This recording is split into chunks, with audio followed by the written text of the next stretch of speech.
Halo guys, terima kasih telah mengklik video ini. Dan dengan sesi nugas edition yang berganti lokasi, hari ini kita akan membahas tentang pluralisme, konflik, dan pendidikan agama di Indonesia. Check it out.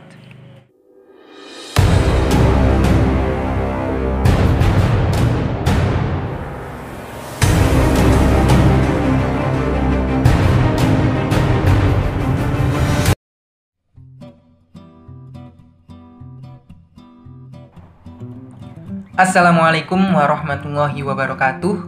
Good morning, selamat pagi, selamat siang, dan selamat malam untuk yang menonton video ini, karena saya tidak tahu kapan kalian menonton video ini. Tapi yang jelas hari ini kita akan mempelajari pluralisme, konflik, dan pendidikan agama di Indonesia. Nah, sebelum kita ke materinya, alangkah baiknya saya mengenalkan diri saya.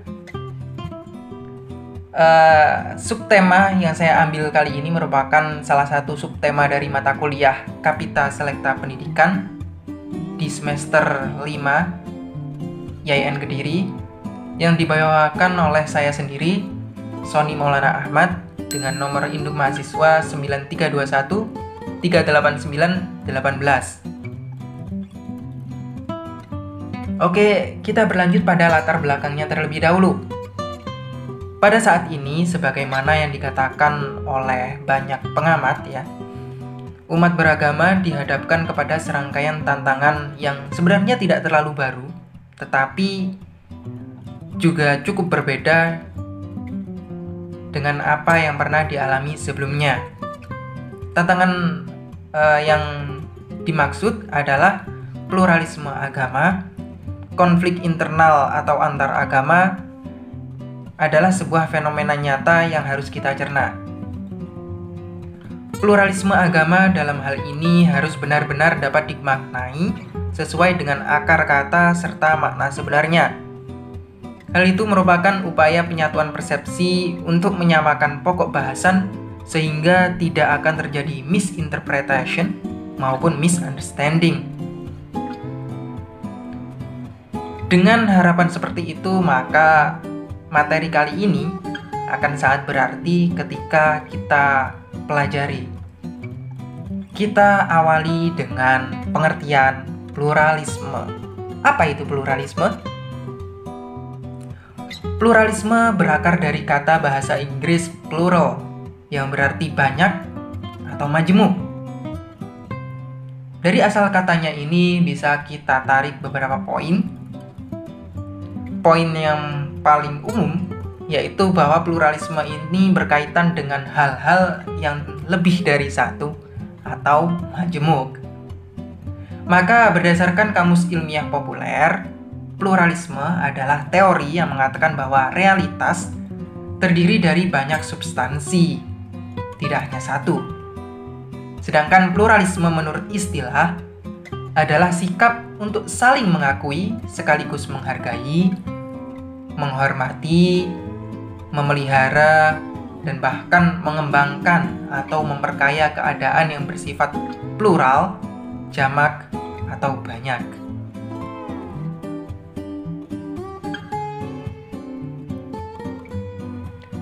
Menurut Alwi Shihab, beliau adalah salah satu pemerhati dalam pluralisme di Indonesia. Beliau mengartikan pluralisme menjadi 4 pengertian. Narasi yang pertama yaitu keterlibatan aktif terhadap kemajemukan. Yang dimaksud di sini adalah pluralisme tidak semata menunjuk pada kenyataan tentang adanya kemajemukan. Namun yang dimaksud dengan pluralisme adalah keterlibatan aktif terhadap kenyataan kemajemukan tersebut. Jadi kuncinya di sini harus ada aksi, di mana kita harus terlibat untuk mewujudkan pluralisme ini. Nah, hal ini itu berkaitan dengan narasi yang kedua, yaitu berbeda dengan kosmopolitanisme. Ya, agak ribet ya bacanya. Dalam narasi kedua ini, yang dimaksud adalah pluralisme harus dibedakan dengan paham kosmopolitanisme yang berarti bahwa suatu realitas di mana aneka ragam ras dan bangsa hidup berdampingan di suatu lokasi. Maksudnya di sini, dalam kosmopolitanisme ini, walaupun suatu ras dan bangsa tersebut hidup berdampingan, tetapi tidak ada interaksi sosial. Nah, berkaitan dengan narasi yang pertama, berarti di sini juga harus ada aksi. Sehingga pluralisme itu dapat terlihat dan bukan hanya sebuah paham semata. Kita berlanjut pada narasi yang ketiga, yaitu berbeda dengan relativisme. Yang dimaksud di sini adalah pluralisme berbeda dengan relativisme yang berartikan bahwa semua agama adalah sama. Ya, jelas sekali bahwa pluralisme itu menjunjung penghormatan dan bukan berarti menyamakan seluruh agama. Yang keempat, yaitu narasi bahwa pluralisme bukan sinkretisme. Apa itu sinkretisme? Sinkretisme yakni menciptakan suatu agama baru dengan memadukan unsur tertentu atau sebagian komponen ajaran dari berbagai agama untuk dijadikan bagian integral dari agama tersebut. Jelas ini bukan concern dari pluralisme itu sendiri ya. Dengan pemaparan seperti itu, maka menurut Muhammad Sofan, pluralisme adalah upaya untuk membangun tidak saja kesadaran normatif teologis, tetapi juga kesadaran sosial di mana kita hidup di tengah masyarakat yang plural dari segi agama, budaya, etnis, dan berbagai keragaman sosial lainnya. Yang dimaksud dari sini dapat dilihat dari animasi ini bahwa pluralisme bukan hanya teologis atau ketuhanan, tetapi pluralisme juga tentang sosiologis atau kehidupan sosial, karena ada interaksi di dalamnya. Nah, ketika teologis dan sosiologis ini dapat diwujudkan, maka diharapkan terjadi sebuah unity atau persatuan, yang mana itu merupakan salah satu sila sebenarnya dalam Pancasila. Oke, itu adalah pluralisme. Lalu di sini saya menyematkan bahwa pluralisme adalah kunci persatuan. Kenapa saya bisa bilang seperti itu? Saya adalah salah satu orang yang memahami bahwa persatuan di Indonesia ini sendiri sebenarnya dapat diwujudkan ketika adanya kepahaman atau keterkenalan.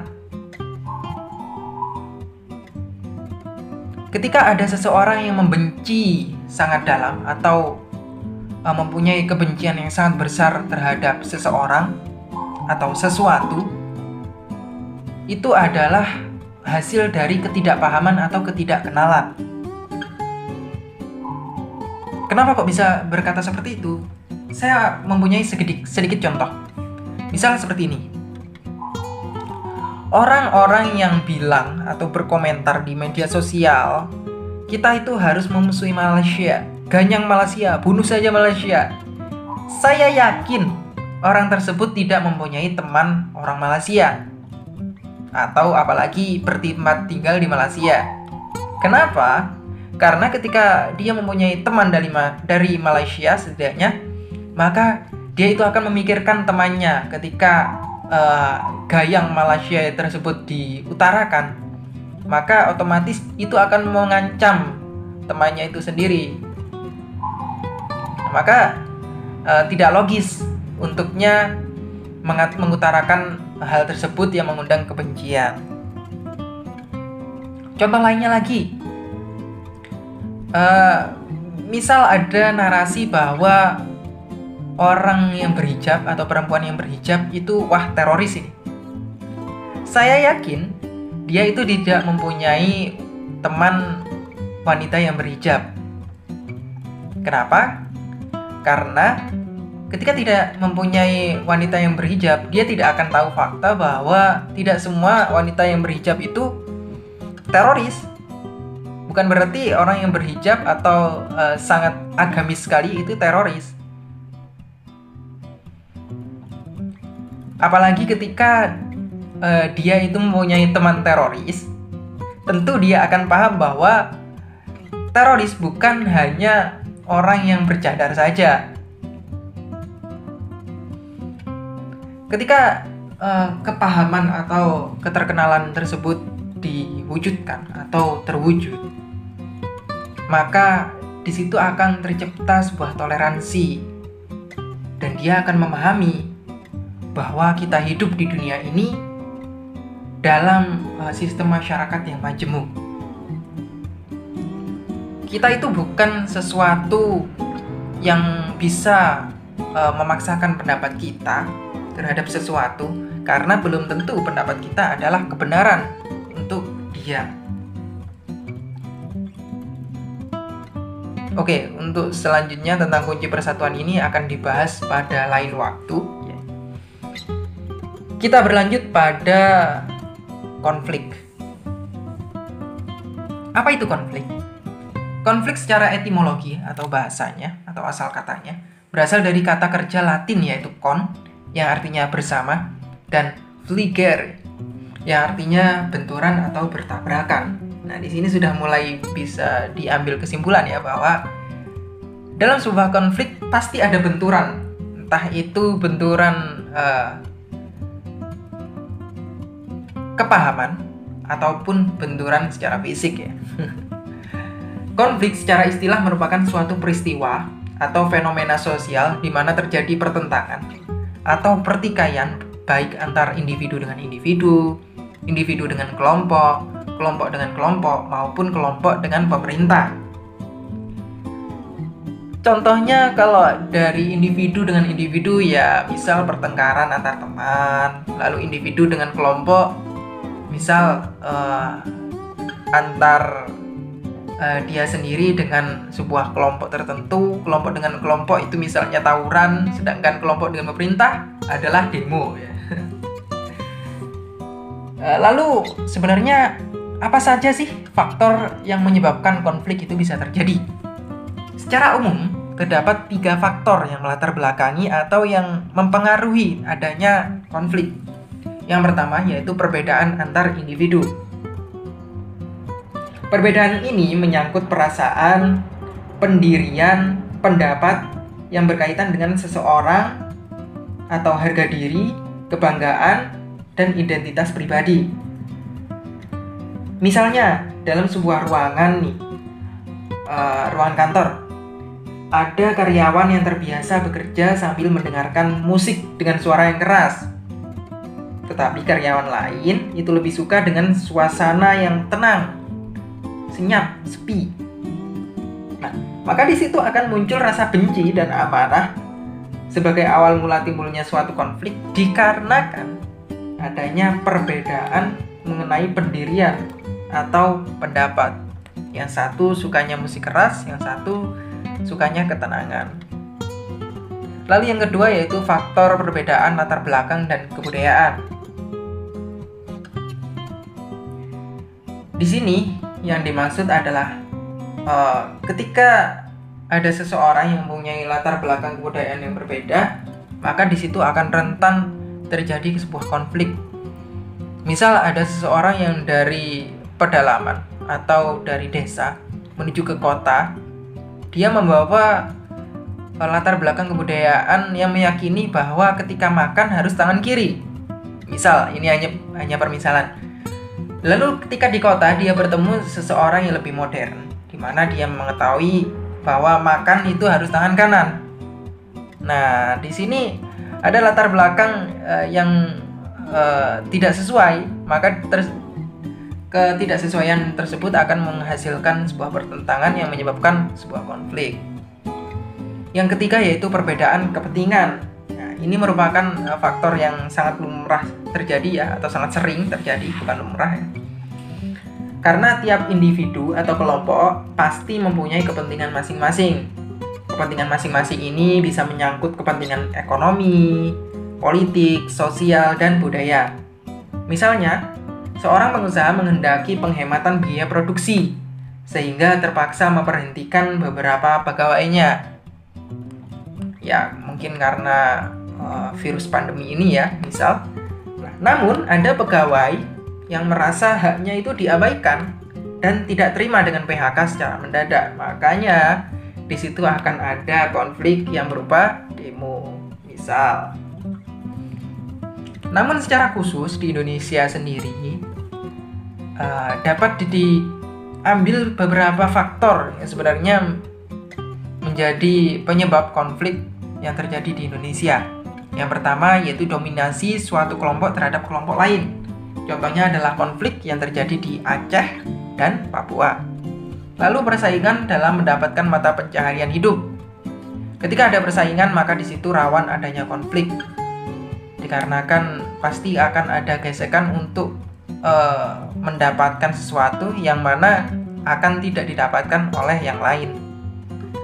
Lalu yang selanjutnya yaitu faktor pemaksaan unsur-unsur kebudayaan dari warga negara sebuah suku terhadap warga negara atau suku bangsa lain.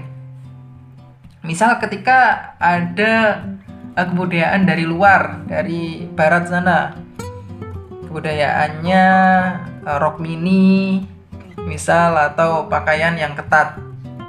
Ketika dipaksakan kepada orang-orang yang di desa, misal ada turis yang bepergian ke desa, maka di situ akan rawan terjadi konflik.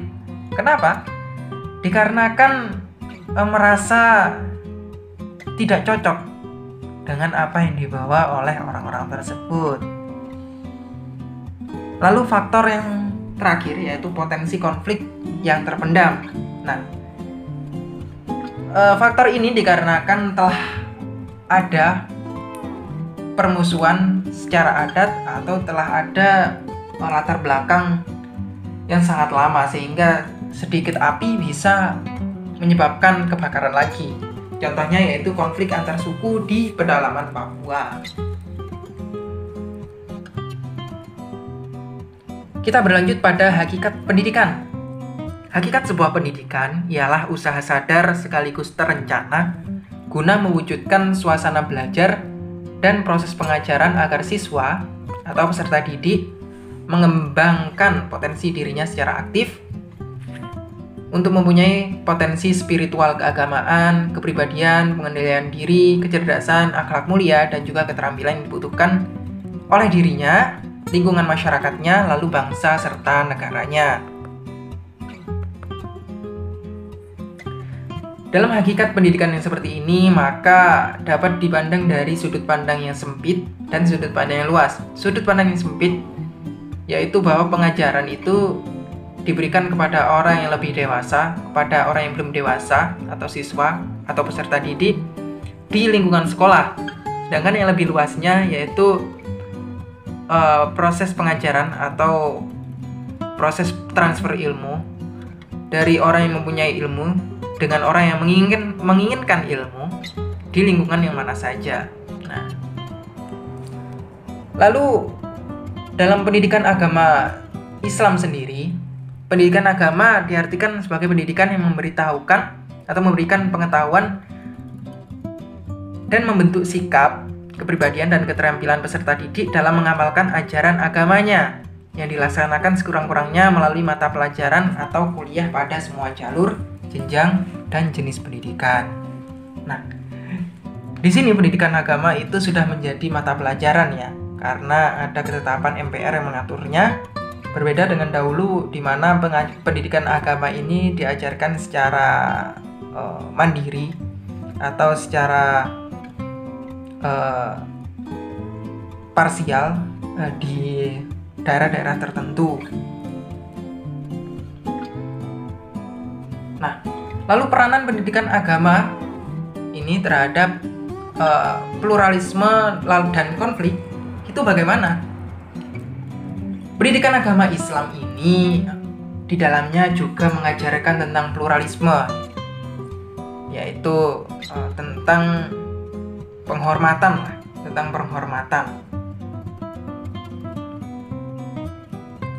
yang objeknya atau pembahasannya yaitu tentang menghormati orang lain yang berbeda, baik dalam segi pendapat, kebudayaan, ataupun keyakinan.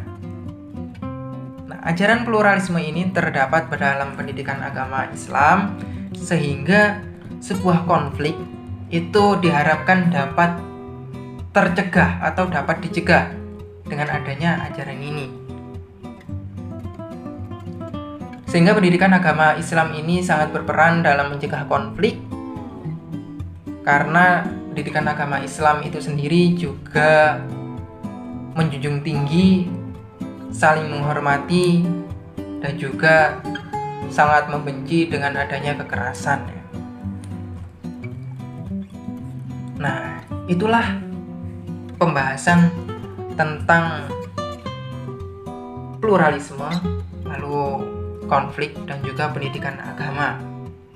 Untuk lebih jelasnya, atau apabila ingin ditanyakan yang berkenaan dengan penjelasan materi ini, bisa diketikkan di kolom komentar. Terima kasih dan sampai jumpa.